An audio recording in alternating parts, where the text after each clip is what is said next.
Okay, let's talk about the television news business in Los Angeles.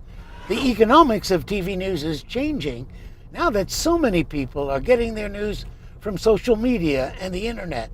But the basic mission of local TV news has not changed. Here's a look back at some of the people and issues involved in the last 50 years in LA. The first continental atomic detonation in the history of the world. Kennedy has been shot, along with one or two others. They're on the ground. There are numerous small fissures in the ground around the Van Orman Lakes. Television news broadcasts in Los Angeles have been on the leading edge of trends in TV news across America.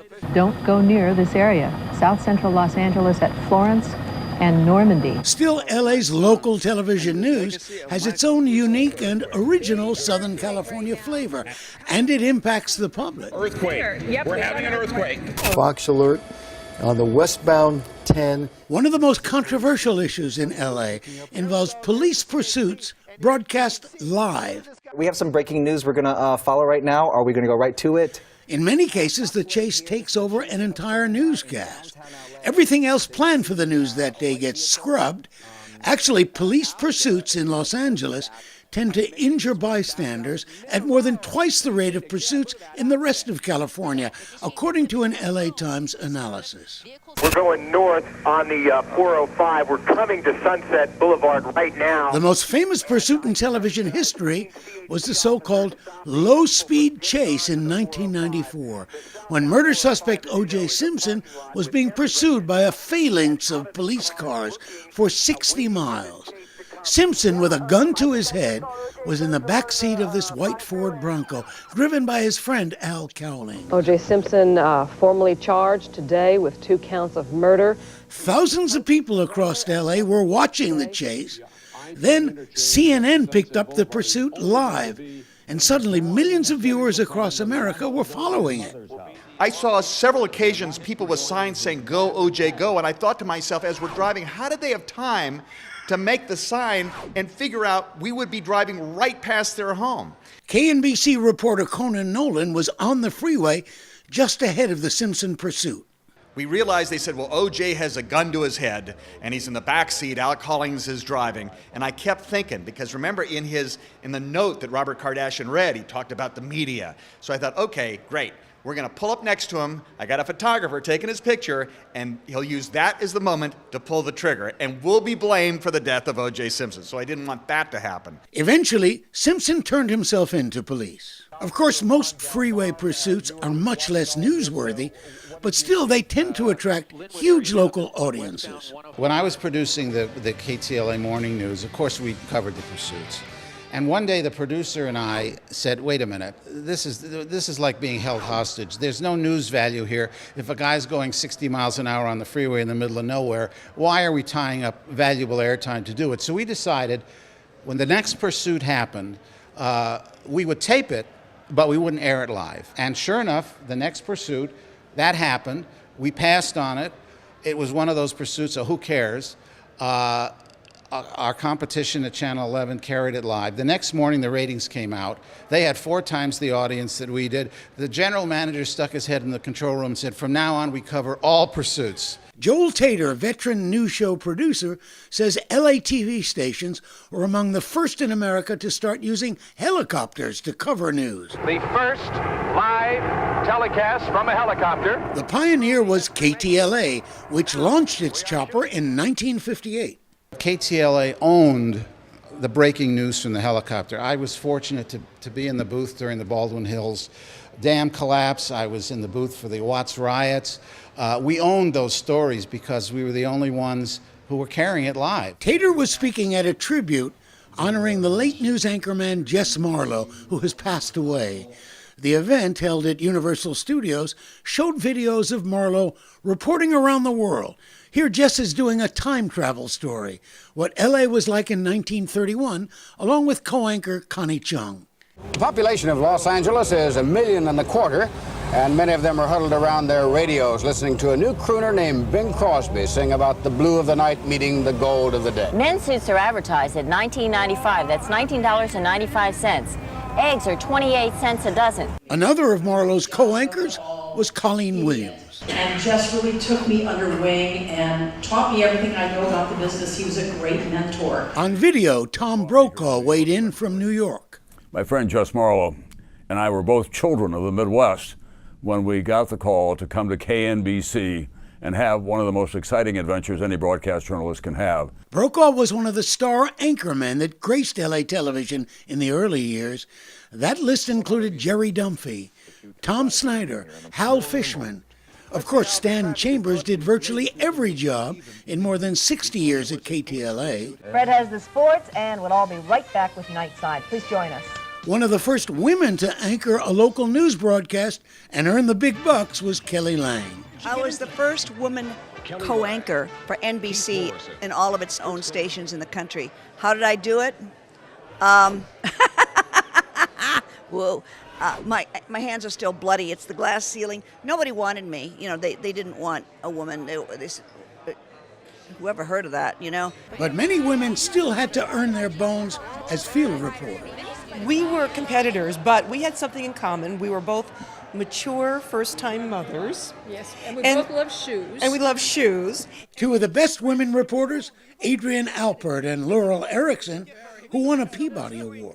I love stories where you had to uncover wrongdoing. I love grilling politicians who weren't telling the truth. The Riverside Figueroa Bridge was built in 1926. And Alpert was electrocuted when a microwave antenna, like this one on her news van, came too close to power lines, creating an explosive charge, sending a surge of electricity, burning Adrienne.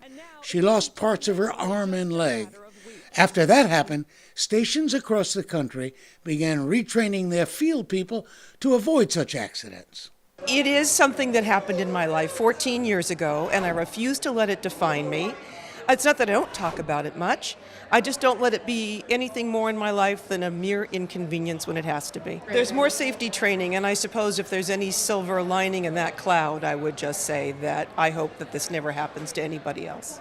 Primera edición. Never before have there been so many women and minorities in this business, that is a wonderful thing. Nowadays, local news on Spanish language KMEX TV has a larger audience than many English language newscasts.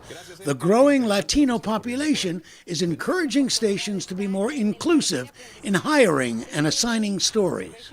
I remember when I first started at Channel 2 back in 1977. I'll never forget this. I won't give the guy's name. He would not let me cover a story unless it involved a Hispanic. Had to be a Mexican involved. And one day, those 4 kids that got hit by a train in the city of Bell. Well, he thought that they were all Mexican kids. Well, they turned out to be all white kids. And I got to do the story, and from then on, I wasn't stuck with just Mexican stories anymore.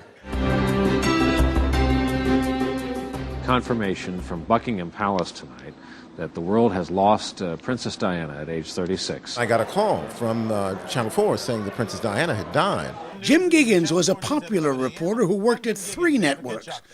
Giggins just happened to be vacationing in France when Princess Diana was killed in a Paris auto accident. And so I rushed to Paris the next morning because there were no flights. And when I get there, Prince Charles is coming to take her body. But a good story, though, even before, I'd had dinner with a friend, and he said his daughter was marrying this Brazilian surgeon. But then I'm in Paris, and I hear, over here in French, this woman saying that there was a Brazilian surgeon who tried to save her life. So I call my friend and say, this can't be your new son-in-law. He said, yes. So I get him on the phone, and he tells me his story. He's in there, he's massaging her heart. He is massaging Princess Diana's heart. He said there's almost no blood on her. It's as if she's not been in an accident. The operating room had something like 30 people in there trying to save her, and he is the guy that's doing it. And of course, she passes away. He says the entire operating room is in tears, and they see people die every day. But this was Princess Diana. Dead at the age of 36 in a terrible car accident. Thank you to NBC Universal. That Jess Marlowe tribute also included news managers, people the public rarely sees. The most legendary was Pete Noyes, who managed news at many of the stations. We have a weird homicide. He broke major stories like the Manson family murders. The Manson murder case was the biggest story I ever covered because, as you know, I broke the story at Channel 2. The funny thing is, A month before, we told the LAPD, the captain, Bob Hilder down there, who the murderers were, and he hung up on me. He said I was a crazy son of a and get off the phone and never call back. And then when it was all over, they gave me a commendation from the LAPD, and I used it for toilet paper. Many of the news veterans at this event have retired, but some are critical of the TV news business today. Everybody glosses over the stories. We're doing stories that are celebrity-driven, and they're not news-driven. They're not event-driven or history-driven. I think we've left history in a bin someplace. Problem is that they're cramming the shows with as many stories as they can get in, and oftentimes they're not very well told. Keep this in mind. The word media is a derivation of mediation. And so there's an argument to be made that there will still be a need for institutions like television news, like newspapers, to mediate all the information that comes that's being flooded into your phone and on your TV and everywhere else. This tribute luncheon at Universal was arranged by former news producer Bob Tarlow, who heads a media group of about 300 people known as the News Geezers. They meet regularly. It's preserving old friendships, making new ones, telling war stories, having a lot of laughs, or in the case of the event today, honoring a couple of people who were part of our organization who have fallen by the wayside. Unfortunately, have died, but we want to remember them and keep their memories alive. That individual was driving a blue 1960s Ford Mustang. Of course, Hollywood studios are located in LA, and sometimes news people here are asked to act in movies. Kent Shocknick has appeared in over 50 feature films. I think that they needed someone on the set tomorrow who already knew how to read a teleprompter, and so they said, "Can you come on down?" And I said, "Sure, why not?" Shocknick was seen on television around the world in 1987 when a major earthquake hit as he was on the air. I'm going to get under this desk. I apologize for the theatrics. I'm just a California boy. I went through those quake drills. When an 80-pound light or lights swing above you, you get out of the way. And I always tried to tell myself that my job was to report what was going on, but I really didn't want to risk my life while doing it. My first job here was Sacramento bureau chief at Channel 4 News. When Ronald Reagan was governor, 3 LA stations had bureaus in the state capitol covering California government and politics, but they were all shut down. When my station closed the Sacramento bureau, my boss called me and he said, "Sorry, we need that money to pay for a helicopter. Got to cover those car chases."